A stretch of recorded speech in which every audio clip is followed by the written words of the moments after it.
All right, when you go to roll this bumper skin off, there's a couple clips right there.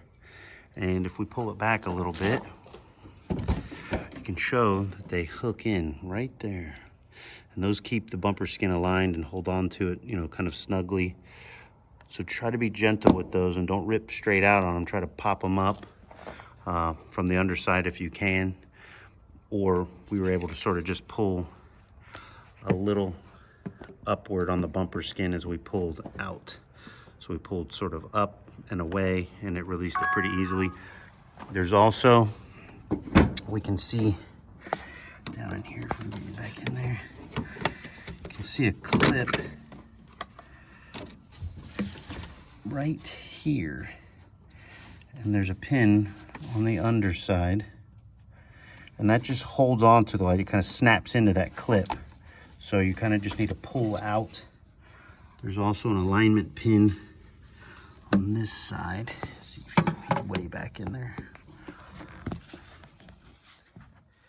You can just barely get a view of him back in there.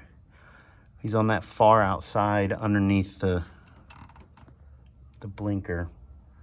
And see if I can get I don't know if I can get, see if I can get a screwdriver or something in there to point at it.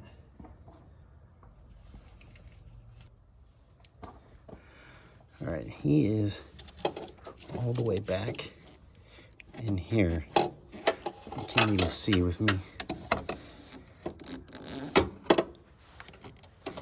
Right there. I don't even think it's going to show up on camera, but in any case, that's also holding it in. It's kind of an alignment pin. There's two snaps down those, so once you have these out, this taken loose so that you've got some room, you kind of just give this thing a tug. You want to make sure that these aren't sitting on top of these. It's like plastic studs. You want to kind of pop them up so they're not hanging on anymore. And you want to just kind of give this thing a pretty good tug.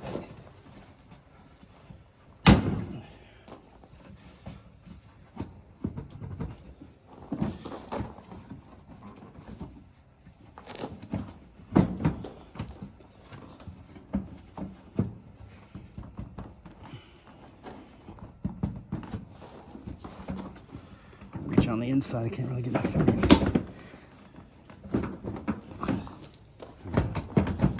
Good, got it. All right. We had the right side popped free and a little bit of a bind put on this because we had it out a little bit too far. So what I did was I bumped him back into that clip and that took the stress off of this side. So what you kind of want to do is you kind of want to roll this side sort of down and forward a little bit, pop him free first, and then this one, kind of more straight out. So we've got them loose now. We're just going to disconnect the bulbs. You definitely have to, you got to kind of pick up and over this bumper skin. And this job definitely helps having an extra pair of hands.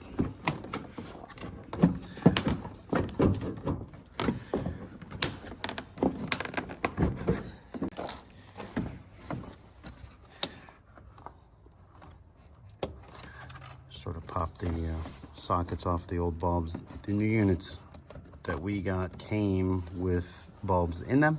We're going to go ahead and use for now.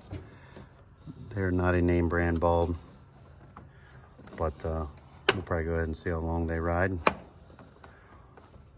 Pop in some new ones at that time. That does not want to come on. Some of these are stickier than others.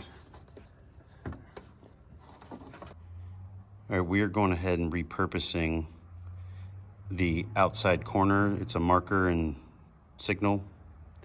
The old socket fits in the new housing great. The socket that came with the new housing does not fit the existing factory plug very well. We can't even get it on.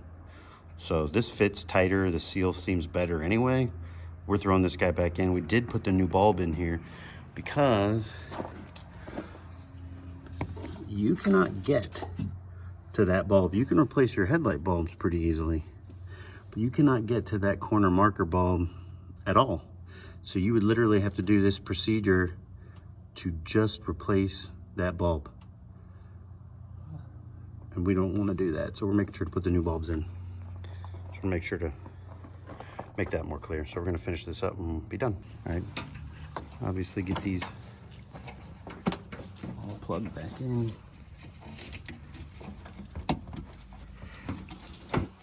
As I said, we're going to go ahead and repurpose these old bulbs because,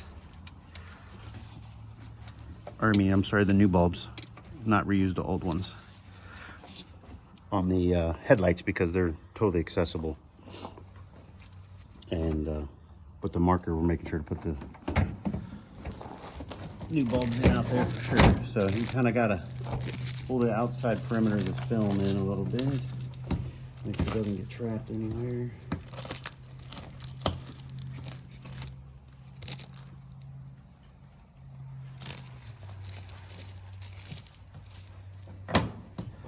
Kind of get this bumper skin on the bottom pulled out a little bit. Get these kind of settle into place. And then make sure those inner clips are aligned, and then you kind of need to give it a little bit of a bump. And these things should just settle back in once it's in position. So it's just time to put the, ooh, a little snag there, but we got pushed in there anyway. Yeah, all right, we'll have to dig that out of there. Somehow that got pushed back in. But yeah, just do the bumper skin and grill in the reverse order, pins and screws, and you're done. We got both of them in. 4 boys out. All right, here are the new pins we're using for the grill. We got these at our local Napa. Here's a part number. It's going to be a 665-3137. They fit perfectly, and these are the type that kind of push in. They're snug, and then you just thread down that plastic, and later you don't even need a panel tool. You just use a screwdriver, reverse these out, and then the pin will pull. So yeah, they fit great, and we're just replacing all 4 of them. 3 of them are pretty beat up. Somebody had torn them up pretty good before, so we're just gonna replace them all. All right, all finished up here on this. Both lights in, everything put back together. Make sure that your grill snaps back in securely to the light. They both kind of work together to hold each other. We had one that was hanging up. It kind of looked like it was in, but it wasn't fully snapped in, and you could feel the difference. It was really tight when it was done, but huge difference. This thing's got like 250K on it. Makes it look almost brand new up front, and should help quite a bit with the efficiency of the light. Get more out and down the road anyway, instead of getting caught up behind a fogged lens. So I know it's a huge problem on like all cars anymore with these acrylic lights, but certainly made a huge difference on the front of this, as it seems to on every one we've ever done it. So anyway, yeah, headlights on the O2 Highlander. Definitely not as intimidating as it can seem in some other videos, particularly the ones that don't have much detail in them at all. They're not really given the up close. We tried to watch ourselves, figure out what we needed to do here, and as we got into it, we started to make a video. So some of this stuff is not very easy to find, and knew that it could be really helpful maybe to have a good one out there. So there it is. 4 boys out.